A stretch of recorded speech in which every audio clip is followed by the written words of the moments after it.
साथियों नमस्कार। महाराष्ट्र में भाषा विवाद अब सड़कों पर उतर आया है। एक तरफ जहां एमएनएस के गुंडे जिन्हें मराठी बोलना नहीं आता है उनको मार रहे हैं, उनके साथ बदसलूकी किया जा रहा है एमएनएस कार्यकर्ताओं द्वारा, तो वहीं अब वही एमएनएस के कार्यकर्ता सड़कों पर उतरे हैं प्रोटेस्ट करने के लिए और ये मैसेज देने की कोशिश मराठी अस्मिता के नाम पर और मराठी भाषा के नाम पर कि हिंदी भाषा थोपा जा रहा है।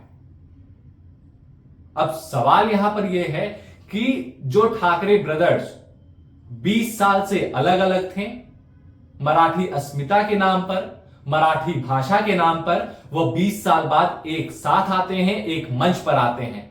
उस मंच से मराठा या यूं कहें मराठी लोगों को वो संबोधित करते हैं और कहते हैं कि मारो लेकिन वीडियो मत बनाओ। जी हां, ये कहना राज ठाकरे का है। और वहीं अगर उद्धव ठाकरे की बात करें तो उद्धव ठाकरे कहते हैं कि अगर ये गुंडागर्दी है तो ये गुंडागर्दी ही सही, हम करेंगे गुंडागर्दी। तो इस तरीके के भाषा का प्रयोग और इस तरीके का बयान और इस तरीके से संबोधित करना महाराष्ट्र के लोगों को और मराठी लोगों को, ये कहीं ना कहीं ये एक नफरत फैलाने की कोशिश की जा रही है। क्योंकि अगर देखा जाए तो महाराष्ट्र की अगर राजनीति को देखें, अगर महाराष्ट्र की चीजों को समझा जाए तो महाराष्ट्र में अभी बीएमसी चुनाव होने हैं। उस बीएमसी चुनाव में हो सकता है, कहा यह जा रहा है कि शिवसेना, उद्धव गुट और एमएनएस दोनों साथ मिलकर चुनाव लड़ सकते हैं, यानी राज ठाकरे और उद्धव ठाकरे साथ मिलकर चुनाव लड़ेंगे। लेकिन जिस तरीके से दूसरे राज्य के लोगों को महाराष्ट्र में, मुंबई में मराठी ना बोलने पर मारा जा रहा है, पीटा जा रहा है और बदसलूकी की जा रही है, वो काफी निंदनीय है। और इस पर देवेंद्र फडणवीस सरकार भी कहीं ना कहीं बचाव करते हुए दिख रही है, या यूं कहें वो एक्शन मोड में तो है लेकिन खुलकर सामने नहीं आना चाहती है। क्योंकि भारतीय जनता पार्टी को भी सामने बीएमसी चुनाव दिख रहा है और साथ ही बिहार विधानसभा चुनाव भी दिख रहा है।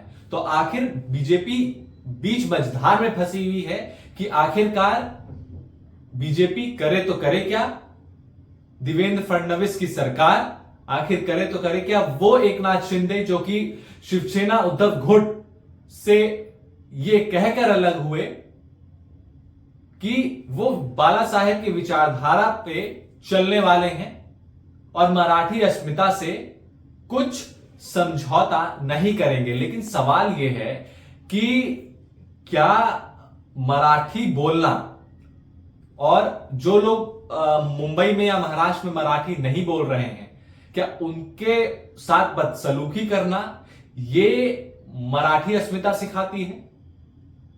क्या ये बताता है कि आप मराठी में बोल पाने में अगर सक्षम नहीं है तो आपके साथ यही सलूक किया जाएगा?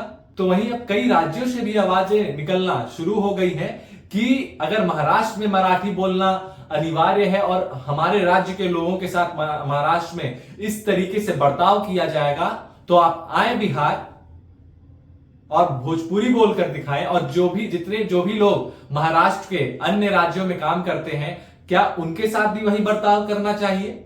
यह एक बहुत बड़ा सवाल है और इस पर राजनीतिक बयानबाजी भी शुरू हो चुकी है। जिस तरीके से निशिकांत दुबे बयान दे रहे हैं कि वो आए, बिहार झारखंड में आए, उन्हें पीट कर बताया जाएगा। तो वही निशिकांत दुबे का यह कहना है कि अपने घर में तो कुत्ता भी शेर होता है।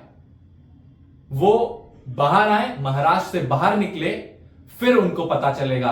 तो ये जो विवाद है और ये जो भाषा की लड़ाई है, उस पर कौन सही है, कौन गलत है और इस तरीके की गुंडागर्दी एमएनएस के कार्यकर्ताओं द्वारा कब तक सहा जाएगा?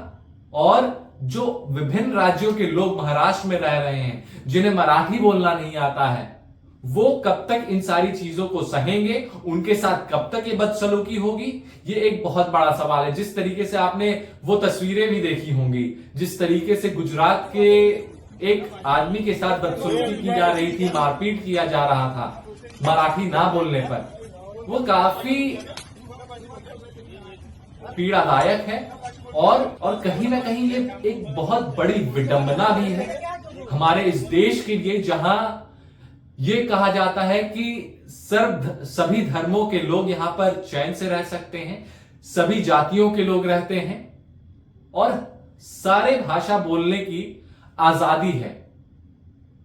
चाहे आप महाराष्ट्र में मराठी बोली जाती है, तेलुगु में तेलंगाना में तेलुगु बोली जाती है, साउथ में जितने भी राज्यों में आप चले जाएं वहां पर अपनी अपनी भाषा है, लेकिन उस तरीके की चीजें निकलकर सामने कभी नहीं आई कि दूसरे लोगों को पीटा जा रहा है, या फिर ये ऐसी तस्वीरें सिर्फ महाराष्ट्र से ज्यादा देखने को मिलती है। ये कोई नई तस्वीरें नहीं है कि अन्य राज्य के लोगों को मराठी ना बोलने पर मारा जा रहा हो। ये पहले भी होता आया है, लेकिन अभी ये मुद्दा तूल पकड़ता हुआ दिख रहा है। खैर, आप इस पूरे विषय में क्या कुछ सोचते हैं? वीडियो को लाइक करके, चैनल को सब्सक्राइब करके और कमेंट करके जरूर बताएं। नमस्कार।